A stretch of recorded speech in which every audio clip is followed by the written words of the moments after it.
Sir, welcome. Good afternoon. Can you all hear me? Yes? Take it you can. My name is Todd Carter. I'm the director for Bcit. With me, I have our Chief of Staff, Layla Lehman, our Budget Director, and our Budget Analyst are here. We also have on the phone our Security Officer, our Infrastructure Director, our Public Safety Director, and our Applications Director, in case there are questions that I can't answer, or if I stumble too much, they can come in and bail me out. We have a number of slides to go through. Feel free to ask questions at any point in time. We start off with a few introductory slides regarding who we are and what we are about. The first is our mission, vision, and values, which we use every time we have a presentation. When we even have our all-hands meetings, we have our team members go through this, highlight a particular value, and talk about how they live that value and how that value helps them to provide better service. And those values are innovation and excellence, customer service, accountability and credibility, respect and inclusion, efficiency, and safety. Some people know or may not know Bcit. As you can see, there's an issue with the slide, but we have public-facing services. The 311 call center falls under Bcit. Applications, broadband, the broadband and digital equity work, which is new as well. But as you can see, here are our services for public-facing, our core IT services for development, database, fiber, city employee services, and the tower. Thank you. Apologize. It's okay. And the column that was on the right are indicated our administrative services for fiscal contract management and our PMO office, just to name a few.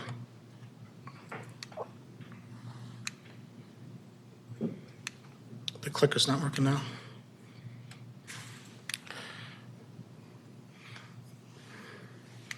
You know, we're going to talk at the end of your presentation about the ways that BCIT supports other agencies, and I'm wondering if it's a coincidence that that's Commissioner Kennedy in that photo. So there's an issue with the presentation in advance. It's a technology. Computer's tired of working. Is that forward or back? Let me see if I can roll the clicker. Okay, I got it now. Okay, this is our organization chart, and we pretty much have a director for all the services that I mentioned on the other chart, and there are roughly 100 or so, 82 FTEs in Bcit with a level of contractors. Again, that does include our 311 call center. A year in review, here's Bcit by the numbers. As I mentioned before, we do have a broadband and digital equity program, and that program connected 46 recreation centers. It also gave out 46,000 laptops to eligible households. And we also have CityWatch that's under us, where we have 850 CityWatch cameras that are spread across all of Baltimore City. And through this effort, we also implemented 22 hybrid meeting rooms across Baltimore City. I think this planning room was the model for that. Thank you, Chris. But during COVID, we had to make sure that we gave other agencies the opportunity to leverage these types of tools, similar to what we're doing here today. It's really eye-opening. So a quick budget overview. As I mentioned before, we have 187 FTEs, and you can see the number of FTEs per service and how that has changed over the years. Some of the changes were due to one, increase in ARPA-related positions for our broadband and digital equity program. Also, the consolidation of IT from DGS, DOT, and HCD into Bcit as well. From a capital standpoint, since 2019, the ransomware attack, BCIT had little to no capital investment. We like to call it, not my moniker, but Burke's, that we had been invited to the Hunger Games. And so now we compete for capital.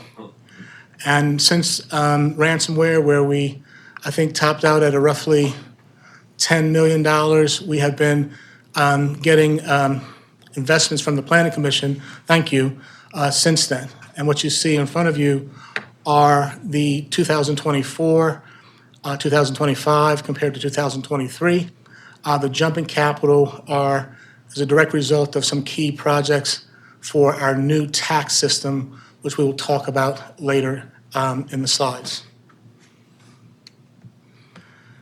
So here are some of the plans we use to sort of get alignment of BCIT initiatives to the mayor's plan for building a better Baltimore, our digital inclusion strategy from our broadband and digital equity program, our own BCIT IT plan, which we update on a yearly basis. And if you can think about a matrix, we take the mayor's plan, align our initiatives to that, and also align our initiatives to other things outside that the mayor's plan does not include. And so it is from that we communicate to our team members, here's a line of sight to what you do and how it maps to the services that we provide to residents, the services that we provide to agencies, and the line of sight of what you do in your job to the value proposition of those to the residents as well as to agencies. So assets. We have a number of assets in BCIT, and we struggle with this because when you typically think of assets, you think of physical hardware. And so you can see to the table on the right, the number of servers, data storage, access points, CityWatch cameras, wireless access points. Those are hardware-specific items that we can track, we manage, we refresh on a consistent basis, and we make sure that those investments in those assets allow us to have a more quality infrastructure. Historically, we have let a number of assets run to failure. And when they run to failure, then we would deal with the emergency. Some emergencies are better than others, but most of them are catastrophic. And so we've taken on the task of understanding what those assets are, physical assets, building programs that allow us to, on a cycle basis, update those assets as necessary. And you'll see that later on relative to CityWatch. So I'm going to go through some recently completed projects. This first one is the CityWatch camera refresh. As I mentioned before, we had a number of CityWatch cameras that were just end of life, end of service, end of support. And over the last several years, we've been replacing them on a consistent basis. And this is just recently completed the final phase of that actual refresh program. And then we will start on a recurring basis, here's 200 this year, 300 next year, et cetera, so that we are investing in cameras and keeping those cameras up to date with the technology that can, again, help them to be more and more reliable for our CityWatch operators. This next item is I can't kind of see this title. Is that me or, see if I can move it. Can you move this for me, please? Computer-aided dispatch. I think you just have to pick it up and move it somewhere. Okay, so I can, so this is our computer-aided dispatch. That's fine. Okay. This is our computer-aided dispatch program. This is phase one. This is the software and hardware associated with taking 911 calls, dispatching them to our police and fire MDTs, allows them to interact back and forth. This system is over 14 years old. It is being held together by pins and needles, probably the best way of saying that. And it's in dire need of replacement. This initial set of dollars is the dollars required to help us figure out what it is we need to do. We have a larger ask that has been pending for some time. That larger ask has been for $15 million to replace the CAD system, as we call it. That CAD system replacement would actually take a couple of years to implement, at least 18 months. And so this is a very important item that we've done the pre-work so that we can hopefully get the additional dollars to do the remaining work and implement that system. I think every time you do something, it tends to, it just seems to, Can you do it that way so that doesn't block it? it's fine. Is this okay with you all looking at it? Okay. So our next is our City Watch private camera solution. This is the Genetec clearance system that allows us to register individuals, businesses who have cameras in ways that if there was an event, a crime that was committed, our public service individuals can search the clearance system, identify that on this particular corner, we have 3 registered cameras. They can go to those individuals and work with them to look at their cameras and get a recording of what has happened. This next item was the completed firewall upgrade. Our firewalls are the things that stop the bad guys from coming in and stops us from reaching out to the bad guys in a way that could harm city assets, city computers, city networks. This was a system that we put in. It has done wonders. We were starting to see reliability issues with our current firewall, and this, hence the replacement here. This next project was just an upgrade of our aging CityWatch infrastructure, including the equipment, switches, cameras, cabinets. Again, we had a CityWatch system that had not been invested in over the years, and we spent a lot of time making sure that we could upgrade it to the reliability standards that we need. Any questions before I get to the projects in progress? Yes, sir. So I got a good sense of the hardware and the programs you guys are supporting. Do you have real estate assets that you have to maintain as well? Or is that through We do not have real estate assets. We do, however, have radio towers that we support for the 800 megahertz system, and those radio towers are spread throughout Baltimore City, but we don't own the real estate under them.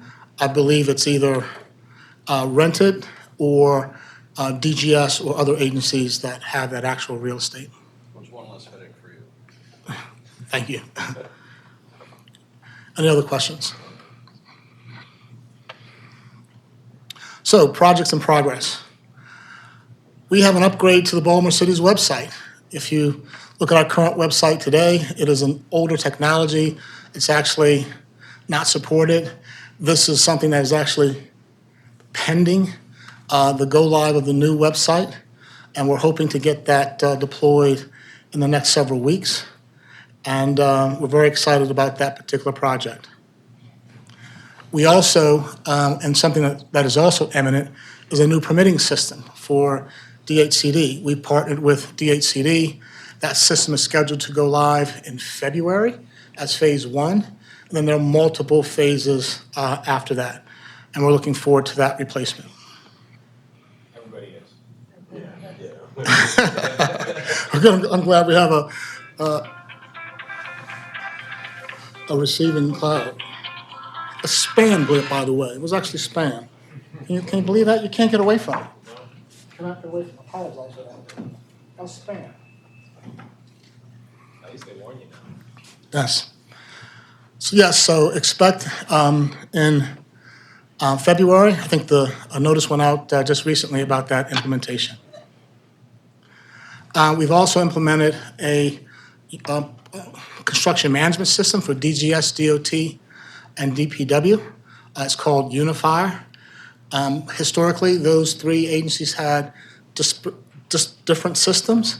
They're now on a common system across each of those enterprises, and we're looking to complete that by February, though most of the agencies have already completed. Sir, you have a question? Yeah, I have a question about this, and I promise Rex and Parks that I ask you this. So Rex and Parks had a $575,000 ask for software for Unifier. I personally think with all the other capital requests that they have, $575,000 for software might not be the highest and best use of their dollars, and so I thought it'd be more appropriate coming from your particular agency. So I have some rapid fire questions. The first is, why was DPW, DOT, GGS chosen for this integration and not Rex and Parks? And that's looking in the past. In the future, what prevents this project that I think is needed for Rex and Parks, but not being a part of your current capital budget requests? Both good questions. DGS, DOT, and DPW at the time we formed this project were all looking to implement a different version and a different contract and different architectures for the same project. So as an example, one was going to put it on-prem, one was going to be in the cloud, and one was going to be separate or separate from that. So we said we can't continue to do business that way.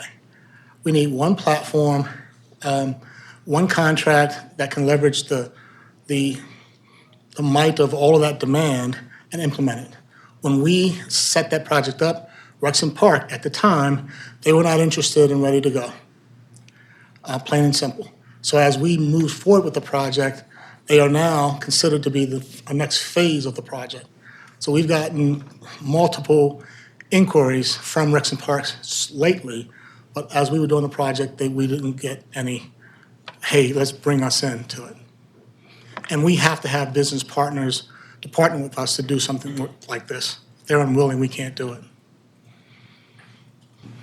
But regardless of the timing, who is the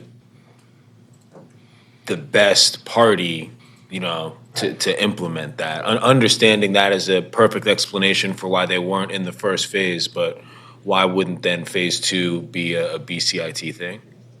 So this project is currently funded by DPW, DOT, and DGS. So the funding to bring on Rex and Park would come from Rex and Park. But you would still implement it? Yes, we would implement it. And we are planning to implement it. Okay. And there's been demand, but that demand has only been recent demand, has not been historical demand from Rex and Park. I don't think that was made clear to us. No way. Yeah. So the next phases, because they have a pretty large capital construction program, and it just makes sense for them to be on this platform, just as everyone else. So the maintenance of this system would or the maintenance costs, would Rex and Parks have to put that within their operating budget as well? Yeah, so they would pay their fair share. The way this is set up, from a maintenance standpoint, there's a licensing cost, and the licensing costs are distributed by how many licenses each agency has. So if let's just say, if it's $1 million in maintenance costs, and DOT has 250, DPW has 500, DGS has 250, that will be the proportion that the cost will be split. Okay, thank you. Okay? And we have been in talks with Rex and Parks. This has not been something that's been done in a silo, but what happens is, once a project gets going, you just can't go back and bring somebody into it when you're really down the road on it. About 2 years ago. Does that answer your question?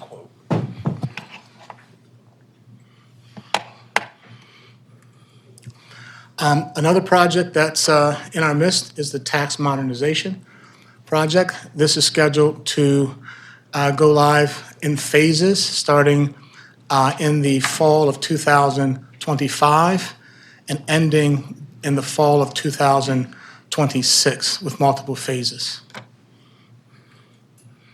So before I get to our requests and priority projects, any questions from anyone? We good? Okay. So just to be clear on the issue about the unifier and supporting other agencies, because you had the unifier implementation as a recently completed or current project, but we're saying that it's funded from, it didn't come out of your budget. Is that what I understood? It's a license-based funding. The funding did not come out of us. We have maybe 2 or 3 licenses that we pay into the pot as well.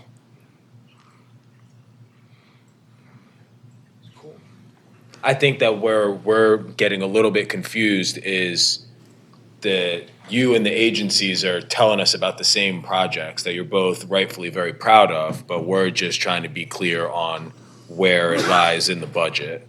And so while you're, of course, executing this project, and I understand why you'd be proud of it, it sounds like you're telling me that it's funded through the agency budgets. And what the question that Commissioner Horn was driving at, and I was going to get to as well, is just consistency.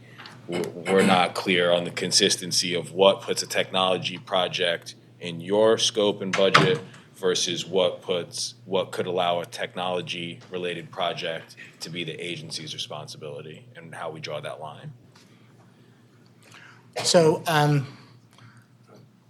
understand the disconnect. I think it could in part be because, one, we're putting it here as this is a completed project, not necessarily a completed capital project that BCIT funded. And so as agencies are coming to you, they're saying, hey, this is a great thing we did. To your point, we're all saying this is a great thing that we all did. And I think it's a testament to not only recognizing what has been done, but what needs to be done in the future. And so what Rex and Park gave you was through a negotiation with us as to here's the estimate to bring you on to that platform. And I have my fiscal director here if you have anything to add to that. Just really briefly, so part of it is how we've sort of funded these types of projects in the past and moving forward. We typically look at a lot of the labor related to implementation because it's primarily the BCIT teams that are kind of leading in that effort. The sort of licenses and those sort of costs, and then some of the other ongoing maintenance costs would then be sort of the benefiting agency's responsibility. So in that way, we really are sort of jointly implementing this sort of in a collaboration. So it's, to answer your question directly, it's a little bit of, we are obviously highlighting, all the projects that we've worked on, but in terms of where it's living in the budget, it lives some of it in BCIT, primarily that labor cost, and then in other areas as well for some of that maintenance cost as well. Understood, thank you.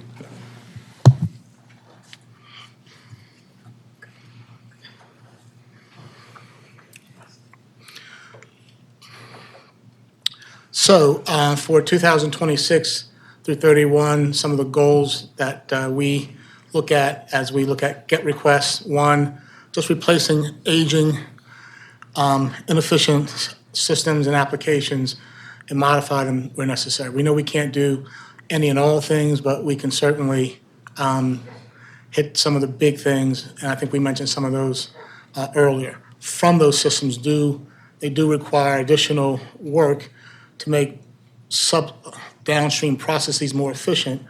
And when we get to those, that's what we look to, to improve. We try to minimize redundancy and streamline the delivery of services to residents.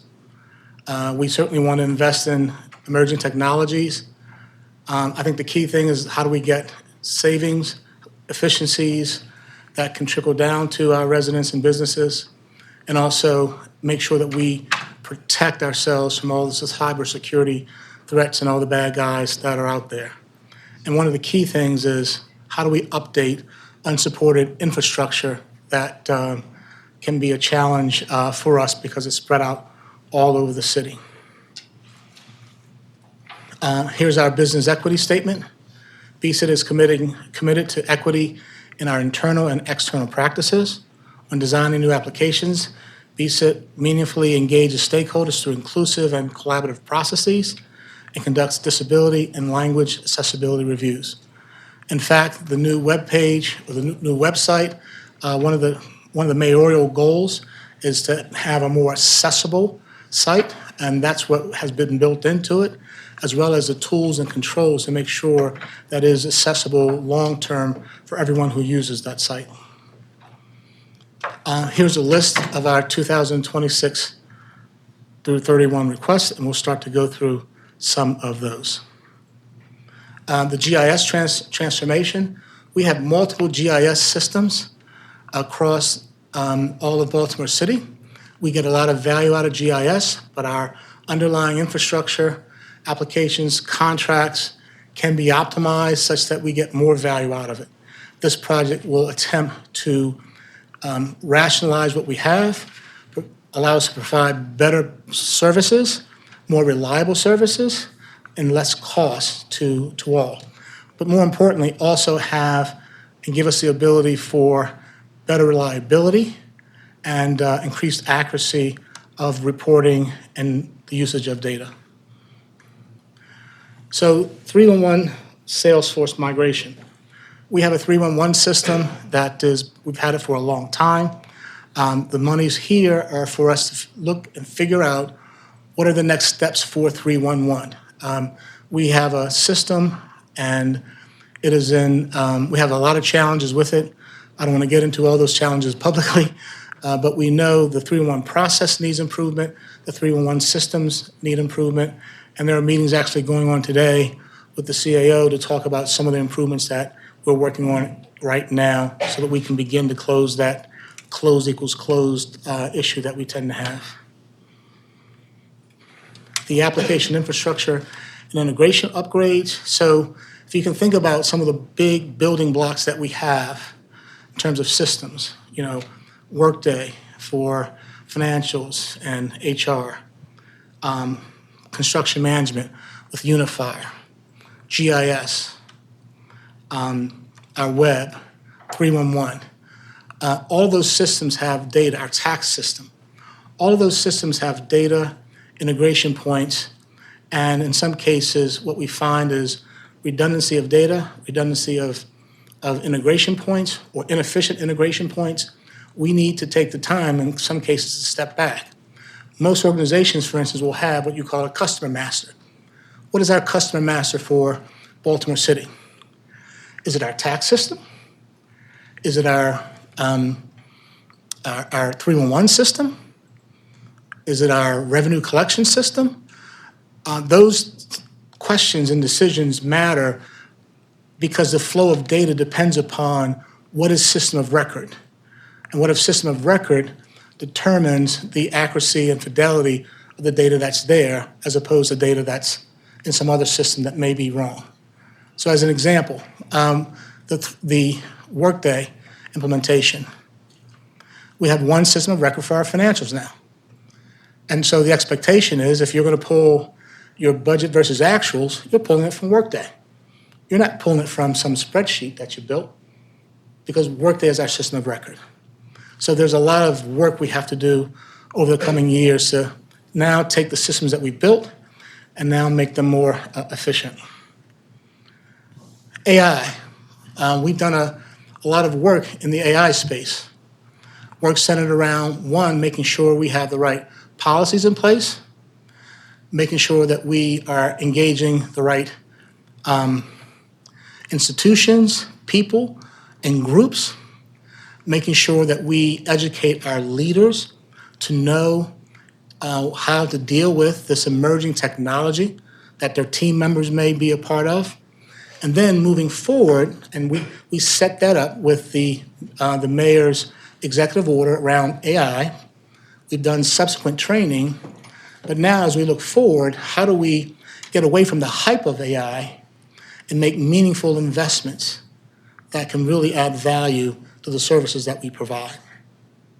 And so we're going to see and do more in the space, but we want to do it in a measured manner as opposed to chasing the next greatest thing that's out there that just may not add value. And we want to engage the community, we want to engage business stakeholders and others to help us figure it out. We've reached out to universities, CBOs, other agencies, and how do we find those champions that can help us really think through this? So we expect to do more in AI as we move forward. So utility storage. Storage is a big thing for us. It's a constant, this is one of those assets that we continue to have to invest in it from an end-of-life perspective. If you think about the hard drive that you had when you had your first PC versus the hard drives that you had today, same sort of thing. It's the progression, and there are different types of storage from Class A to Class B and C, and you want your most important data in the right storage class. CityWatch infrastructure investments. We still have aging, unsupported infrastructure in CityWatch. We've made some investments. We still have more investments to make, and that also is centered around the expansion that we do on a consistent basis, working with police as that system expands. Cybersecurity upgrades. I'm assuming most people are around or heard we had a ransomware attack in 2019. That put us on path to do a number of make a number of strategic decisions to move critical assets into the cloud where necessary. That gives us an added measure of security, an added measure of flexibility if we were to be attacked. But it's also, these investments have allowed us to increase the security that we have, improve the security posture that we have. I mentioned earlier the firewall, that's an example. We had a firewall that was going down periodically. Now, periodically, it was going down maybe once every 3 months. That's just too much because it stops everything from happening in the city. So we still have investments to make in security. Network access control, another investment. Think about this way. Can you go into any building and plug your computer into their network and expect to get out on the internet? Generally speaking, no. Yes. This ensures that for us. Okay? We want to stop the bad guys from having unauthorized access at every point that they potentially can. Email and exchange architecture redesign. We still have some, while most of us are on Office 365, that's in the cloud, we still have 2019 Exchange servers out there that we need to remediate and get rid of. And we also have a number of platforms that, for the most part, from switches, servers, storage, hubs, all of those things are still needing additional investment as we get rid of the old and bring in the new. When I say old, I'm talking about old, unsupported, and end of life. Not just old just because it's old. We don't even look at it that way. We look at it from a security and risk perspective. And then we have our public safety infrastructure. We talked about, the CityWatch, the CAD investment that we need for that dying system, and we have been jumping up and down about that for several years. And then here are some projects that are outside of that. I won't go through all of those, but as you can see, these are some things. The 800 megahertz redundancy. If you recall, we had 2 incidents on Charles Street, fires in the manholes. Those fires caused, for different reason, outage to the critical infrastructure. I won't say where and when because I know this is a public forum, which caused us to not be able to do our work.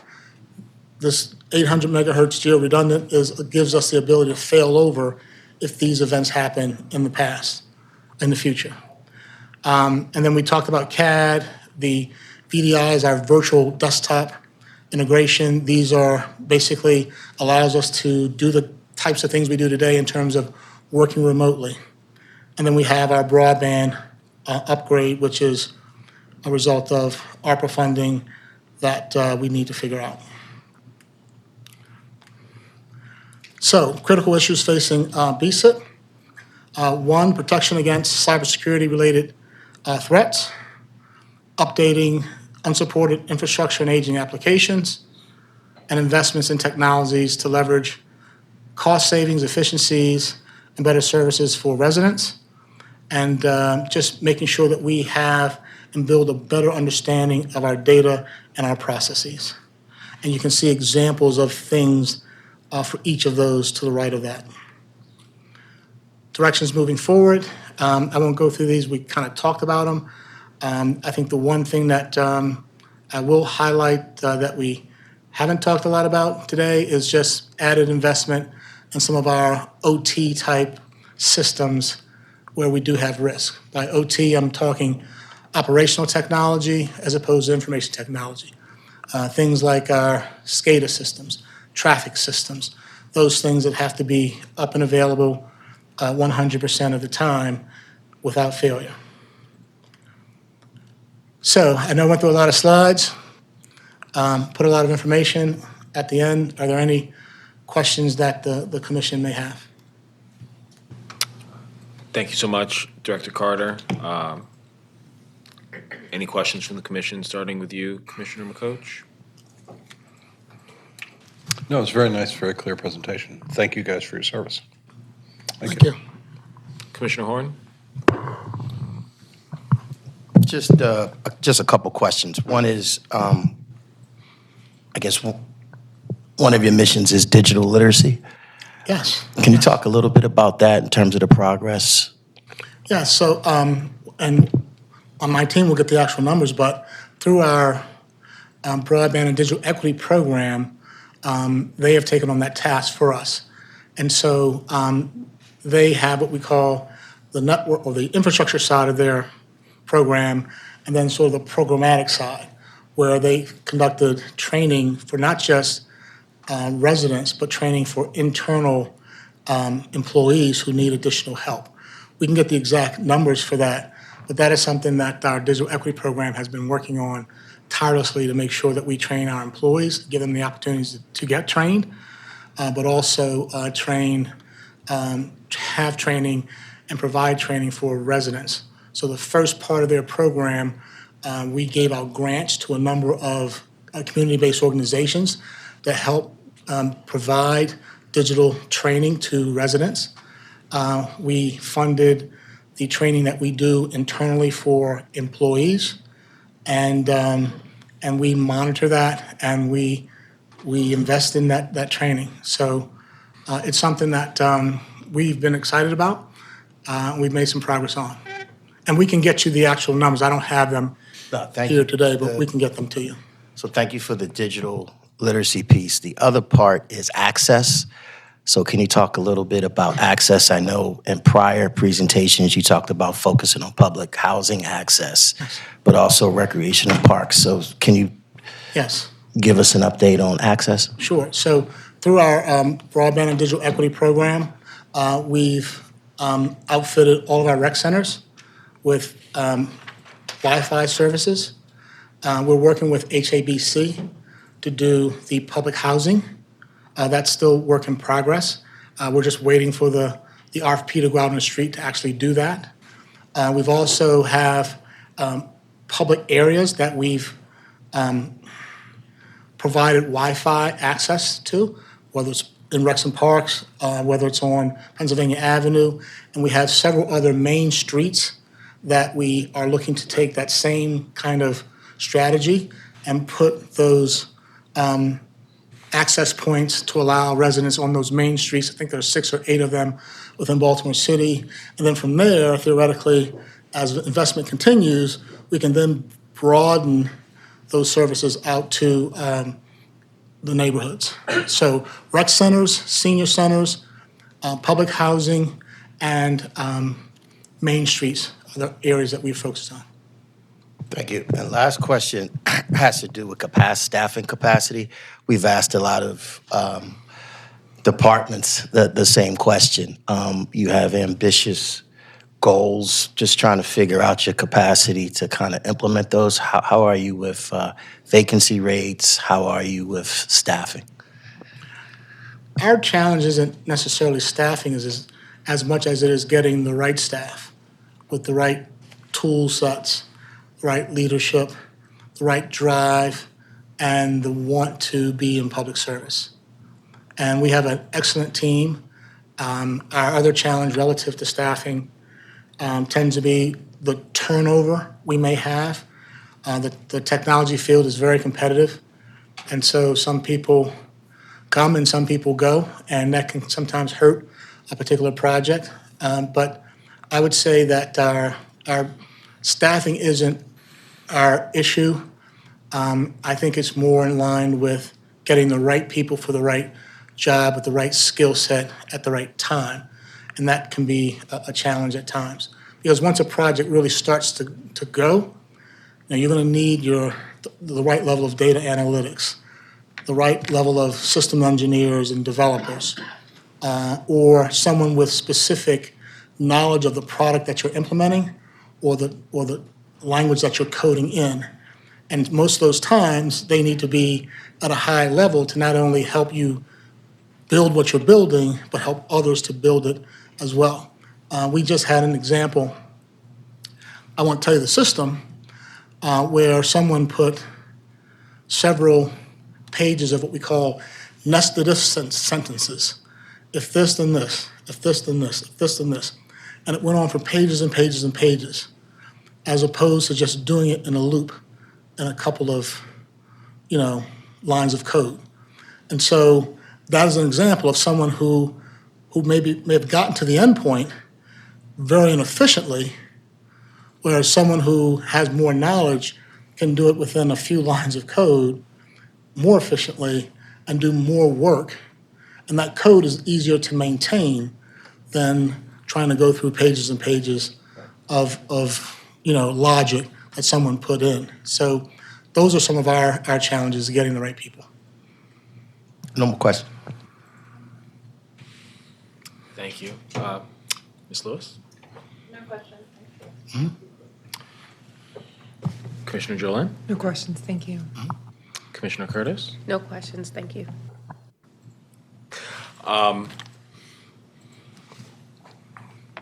Thank you for the presentation and for all the great work. We've seen the progress year after year. My one question is just around security. It's about cameras. So the other thing that we heard, I believe also from Rec and Parks, was about their challenge with security cameras.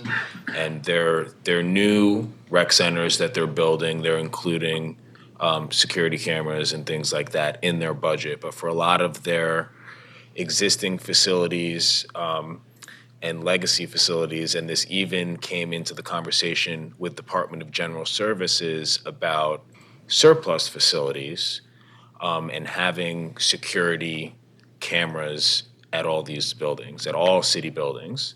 And so my question is, because you deal with the City Watch cameras and you talked about that infrastructure, to what extent are you involved in that? In general, we don't do physical security above and beyond as it relates to City Watch cameras. I'm going to ask my Public Safety Director, Art Ray, who's on the phone, because I know we've talked, and I know we've talked with Rexham Park and others about how we can leverage what we have to help them out. Art, are you there? Yes, sir. And good afternoon, everyone. Just from a collaboration perspective, trying to assist Rexham Park, especially in the new construction and renovation space, working with Rexham Park to get them into the same platform, thus taking advantage of bundling licenses and things of that nature from a hardware and software perspective. So we have been in discussions with Rec and Parks. Beyond that, we have not been engaged with DGS or anyone else as it relates to building CCTV or security cameras on or in buildings. So right now, it's just been Rec and Park at this point. Thank you. And so I think that's just something that we wanted to raise for your consideration. Because, you know, we as a commission sometimes talk about protecting the investments that we make, you know, whether that's state of good repair and maintenance investments to maintain our assets.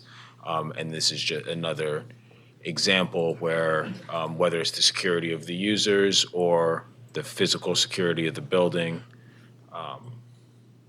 it's important. And so as we're building out that infrastructure, because you understand that any vision for a comprehensive camera network is going to have an IT-heavy implementation. So would appreciate your sort of leadership as you're dealing with the other agencies and thinking about what that looks like for our future.